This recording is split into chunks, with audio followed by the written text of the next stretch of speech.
Martine Biron, Michel David, Christian Dufour, bonsoir. Bonsoir. Bonsoir. Affaire Camara, je vous fais entendre le ministre Jolin Barrette qui dit oui, on doit connaître la vérité dans cette histoire-là, on doit aller creuser dans l'enquête qui a été faite. Est-ce qu'on a tourné les coins ronds ou non? On écoute. Les Québécois ont été choqués. Ce qui est arrivé à M. Camara, c'est un événement qui est très particulier, très traumatisant pour lui aussi. Alors, je pense qu'une enquête indépendante pourra faire la lumière sur ces événements-là. S'impose et le gouvernement du Québec est présentement au travail à ce niveau-là et il y aura des développements au cours des prochains jours. Il y aura des développements au cours des prochains jours. La mairesse vient de nous dire, donnez-nous quelques jours. Je suis en contact avec Québec. Puis on croit comprendre, Martine, ça va être un observateur qu'on va envoyer. Ce ne sera pas le BEI ou un organisme. Ça va être une personne qui va aller mettre son nez dans l'enquête, là. Oui, on devrait savoir tout ça cette semaine. On est en train d'attacher les fils. Effectivement, ce ne sera pas le Bureau des enquêtes indépendantes. Essentiellement, c'est une organisation qui en a plein les bras. Là. Il y a beaucoup de dossiers qui vont là.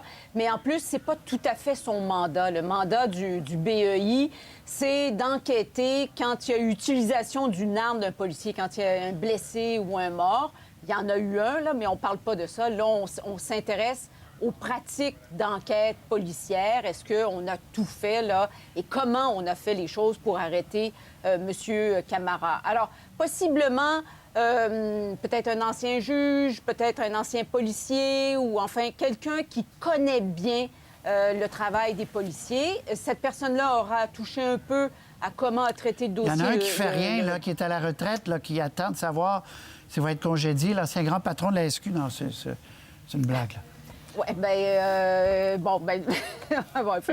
le nom est soumis, mais écoutez, on devrait savoir c'est qui cette semaine. Si ça s'attache bien, parce que quand même, il n'y a pas beaucoup de gens qui sont capables de faire ça et de bien le faire. Et il faut les convaincre, parce que c'est pas toujours facile d'enquêter auprès de la police. Mais juste pour conclure, la mairesse parlait de léger et efficace. Oui. Moi, j'entendais aujourd'hui rapide et public, c'est-à-dire qu'on ne veut pas une enquête qui va s'éterniser et on veut que les conclusions soient publiques. Mais au point où on en est, Michel et Christian, ça prend quelque chose, là. Je pense que c'est clair, Michel. Oui, c'est évident que ça prend quelque chose. Ça prend quelque chose d'assez rapide, effectivement. C'est pas le temps là, d'examiner le fonctionnement du corps de police de A à Z. Là. Il faut arriver à une conclusion rapide. Mais il y a beaucoup de questions qui se posent quand même. Là. Comment ça se fait qu'on a pu accuser quelqu'un aussi rapidement et, de toute évidence, sur des bases extrêmement fragiles? Inévitablement, la question du profilage racial va être posée. Je ne suis pas convaincu que c'est le cas. Peut-être que non. Là, on a une victime qui est le policier qui est d'origine indienne, celui qui était accusé, mais qui n'était pas responsable, peut-être d'origine africaine. Le suspect en cavale serait lui aussi. Alors, est-ce que... Je ne le sais pas, mais il est clair que la personne qui va faire l'enquête ne pourra pas éviter de se poser la question. Oui. Christian. Oui, bien, c'est clair qu'il faut une enquête. Rappelons qu'on a eu quand même une très bonne nouvelle aujourd'hui dans un dossier là, dont on avait l'impression qu'il n'était que pourri, parce que le chef de police de Montréal s'est déplacé pour s'excuser auprès de M. Camara. Et M. Camara a accepté ses excuses. Puis ça, il faut le souligner. Avec les bémols, quand même. Je vous interromps pas, mais avec les bémols. Son avocat nous disait oui, accepter, mais ça ne veut pas dire accepter, puis on tourne la page. Là, on non, c'est pas ça que j'ai dit, Patrice. Oui, c'est ça. J'ai simplement dit que l'être humain là, a accepté les excuses. Et dans ces dossiers-là, souvent, on a l'impression qu'on n'est que dans la rancune, dans la vindication et que ça devient toujours pire. C'est clair qu'il faut une enquête, surtout qu'au fond, dans ce dossier-là, il y a deux victimes. Là. Il y a tout d'abord le policier qui a été sauvagement agressé, qu'il ne faut pas oublier, puis il y a aussi M. Camara. Et dans les deux cas, il se rattache à des groupes, à l'identité forte, si vous permettez l'expression, qui rend quand même l'objectivité difficile. On sait que quand un policier est agressé, bien, il y a une espèce de réaction de solidarité des autres policiers très émotive qui rend difficile pour les policiers d'être objectifs. Et de la même façon, quand c'est question de racisme, bien, il y a des groupes dans la société, au fond, qui défendent le racisme systémique, le profilage racial, donc qui sont biaisés, si vous voulez. Donc, à ce moment-là, je trouve que c'est très important qu'on ait une enquête indépendante, puis comme mes collègues l'ont dit, rapide, franche, pour pas que ça pourrisse plus. Mais moi, je tenais quand même à le souligner. Là. Le chef de police, l'être humain, là, M. Caron, s'est déplacé pour aller s'excuser auprès de M. Camara. Et M. Camara a accepté ses excuses. C'est très important, ça. Oui. Martine, la mairesse à qui j'ai posé la question, jeudi, la mairesse, on en parlait ensemble, s'était étiré le cou. Elle avait dit, cet homme-là est innocent, il faut le crier haut et fort, il a été... c'est une erreur judiciaire, etc. Elle devait mieux respirer vendredi quand le chef de police lui-même est ressorti en disant, bon, mais je viens de recevoir ce matin les échantillons d'ADN. Effectivement, on disculpe. Et ça, c'est arrivé le lendemain. Je vous fais entendre la mairesse qui reconnaît qu'elle est allée un peu loin dans sa lancée jeudi après-midi.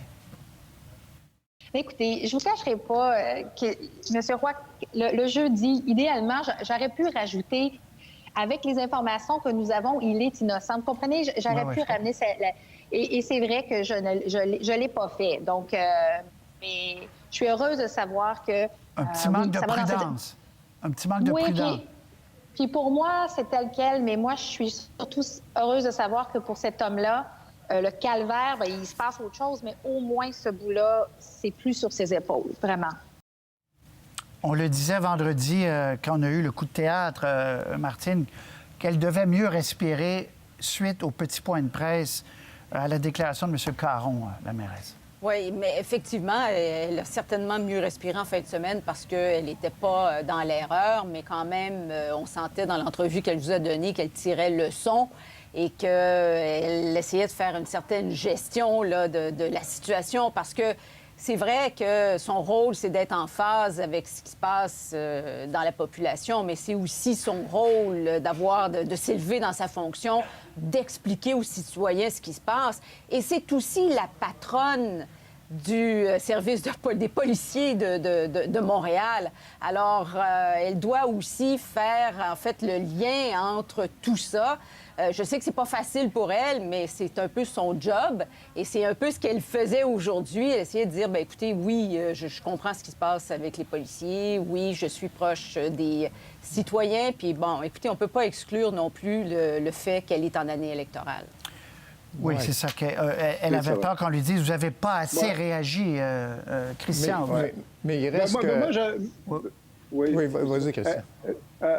Moi, je n'ai pas toujours été un fan de Mme Plante, mais là, je veux dire qu'elle m'impressionne un peu d'admettre comme ça qu'elle est allée un peu trop loin. Je pense qu'elle a manqué un peu à son obligation de réserve et que maintenant, elle est soulagée et qu'elle soit capable de l'admettre, chapeau. Parce que c'est un dossier, moi, je trouve, je le répète, qui peut devenir très, très pourri et tout le monde a intérêt à être très responsable, très humain et très lucide. Et très prudent. Madame Plante a dit, ben oui, mais la présomption d'innocence, c'est important. C'est très important. Mais c'est pas ça qu'elle a dit jeudi. Elle a dit, il est innocent. Elle n'a pas dit, il faut tenir compte de la présomption d'innocence. Alors, c'est évident que le corps de police a pris ça comme une forme de désaveu. Se faire dire, écoutez, là, vous êtes allé trop vite, alors je comprends qu'ils ne sont pas contents. Puis ça laisse des traces. On va revoir le communiqué de M. Franqueur. Évidemment, eux défendent leurs membres, puis M. Franqueur n'a pas la langue dans sa poche, mais ça crée un climat. Il était sidérant, a-t-il écrit, de vous entendre en plein point de presse présumer des conclusions d'une enquête de police complexe, délicate et surtout active. Donc... Inévitablement, il va en rester quelque chose. Oui, hein? Mais pourquoi dire ça? Moi, je vous avoue que j'aime pas qu'on dise ça. Pourquoi dire il va en rester quelque chose? C'est pas terminé. Mais parce que c'est ça. C'est un dossier qui est en processus. L'erreur est humaine. Ce que je dis, Christian, c'est que les policiers vont garder une petite crotte sur le cœur après ça. Mais pourquoi dire ça là? On le sait pas, Michel, on le sait pas. Parce que les policiers, puis c'est l'enquêteur ou l'enquêtrice devra déterminer ça. La question de fond, Martine, on en parle depuis jeudi dernier, c'est est-ce qu'un policier de bonne foi commettrait encore la même erreur? Autrement dit, quand le policier attaqué dit « c'est le dernier à qui j'ai donné une contravention qui m'a fait ça », quand la silhouette peut sembler comme celle de Camara, quand on peut de bonne foi ne pas voir la troisième personne, l'ombre, en fait, sur le vidéo du MTQ, c'est ça qu'on veut savoir, là. Parce que peut-être qu'il était vraiment au mauvais endroit, au mauvais moment, M. Camara, et qu'un autre... Il faut quand même y penser qu'un autre vienne par en arrière attaquer le policier. c'est dur à comprendre, Martine, au départ. C'est ça que l'enquêteur qui sera nommé indépendant devra déterminer. C'est si les pratiques ont été bien suivies, les meilleures pratiques en matière d'enquête policière. Est-ce que, par exemple, ils auraient dû faire appel à un tiers extérieur pour que cette personne-là soit plus dégagée? Est-ce qu'on serait arrivé au même résultat? C'est ce genre de questions que devra se poser l'enquêteur et comment ça a été traité à partir du moment où on a décidé qu'il y avait suffisamment de preuves pour mettre M. Camara en accusation. Et comment se fait-il que ça a pris 6 jours? Comment se fait-il que M. Camara a été emprisonné pendant 6 jours? Alors, c'est tous ces détails-là qui viennent ensemble. Puis, oui, c'est vrai que M. Camara, c'est épouvantable ce qu'il a vécu, mais les policiers, quand il y a un des leurs qui se fait attaquer aussi violemment de cette façon-là, ça reste quand même un enjeu important et c'est normal que les policiers réagissent fortement. Bon, très bien. Je veux vous parler de l'autre seuil qu'on a atteint en fin de semaine. On le savait, là, au Québec, le 10 000 morts. Je vous montre un tableau. Le décès par 100 000 habitants. Alors, Québec, champion de toute catégorie au Canada. La moyenne canadienne est de 54, mais ça, c'est avec la moyenne du Québec. Donc, ça serait même plus bas si on enlevait le Québec, si on faisait le reste du Canada. L'Ontario, 44. La France, qui est au-dessus du Québec, 121. Les États-Unis et la Belgique. États-Unis, Belgique sont les deux pires pays. Alors, on en a beaucoup parlé des CHSLD, on a beaucoup parlé du type de placement qu'on avait, de la densité de personnes âgées au Québec. Je pars de l'autre côté. Christian Dufour, tour de table. Il faudra qu'on se souvienne de ces chiffres-là longtemps quand même. Oui, parce que c'est un déshonneur national, c'est ce que je dis tout le temps. Il y a quand même quelque chose qui est mystérieux là-dedans parce que ça peut entacher la crédibilité du gouvernement Legault. Même si le bilan est objectivement désastreux. Bon, on peut dire que M. Legault était très rassembleur, très habile, mais je pense aussi que ça se joue à deux. Les Québécois, il y a quelque chose qu'ils ne veulent pas voir, qu'ils ne veulent pas admettre collectivement. Donc, il y a deux éléments. Moi, je trouve que le 10 000 morts, là, ce qui est arrivé, c'est terrible. Mais ce qui est encore plus terrible, Patrice, à mon sens, c'est que je ne suis pas sûr que ça va nous amener à changer réellement des choses dans le système de santé. Des fois, il y a un mort qui nous amène à changer des comportements collectifs. Dans ce cas-là, on peut vraiment se poser la question.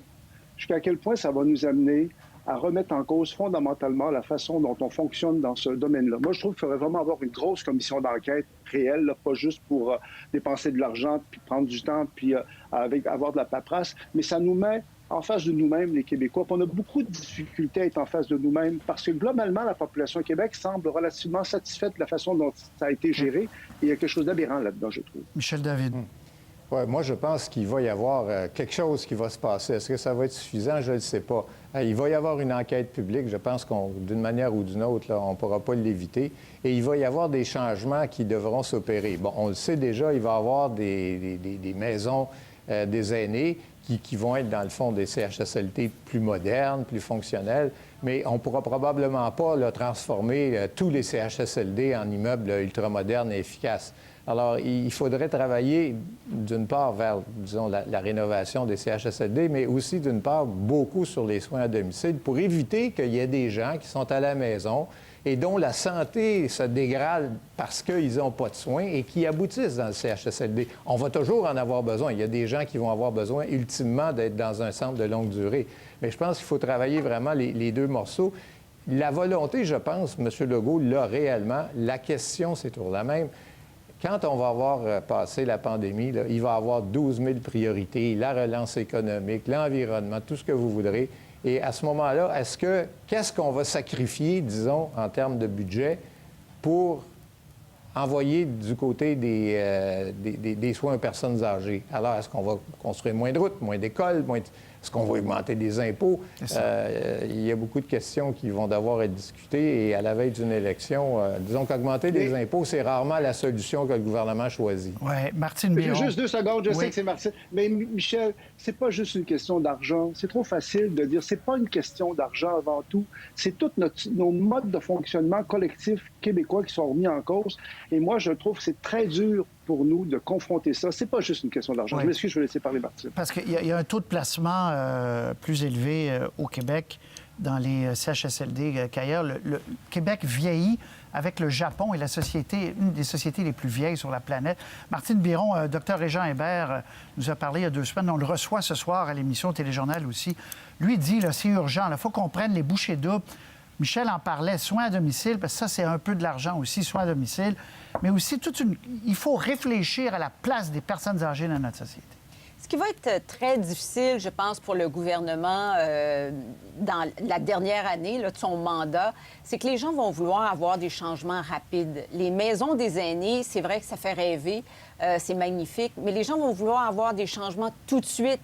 Et à peu près tout le monde se rend compte que le système de santé, là, c'est des brindilles qui le tiennent et que c'est difficile pour les personnes âgées, mais c'est difficile aussi pour le système en général. Le délestage, on en a amplement parlé.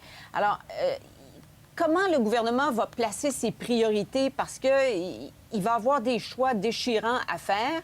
Et là, c'est les différentes pressions populaires qui vont faire où il va, qui va décider où il va.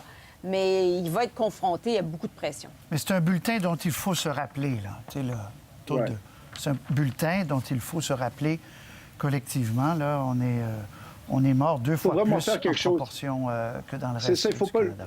Il ne faut pas l'oublier parce qu'on l'a trop oublié jusqu'à présent. On fait semblant que ça n'existe pas, je trouve. Très bien. Merci beaucoup à vous 3. À très bientôt. Bonne soirée. Au revoir. Au revoir. Merci.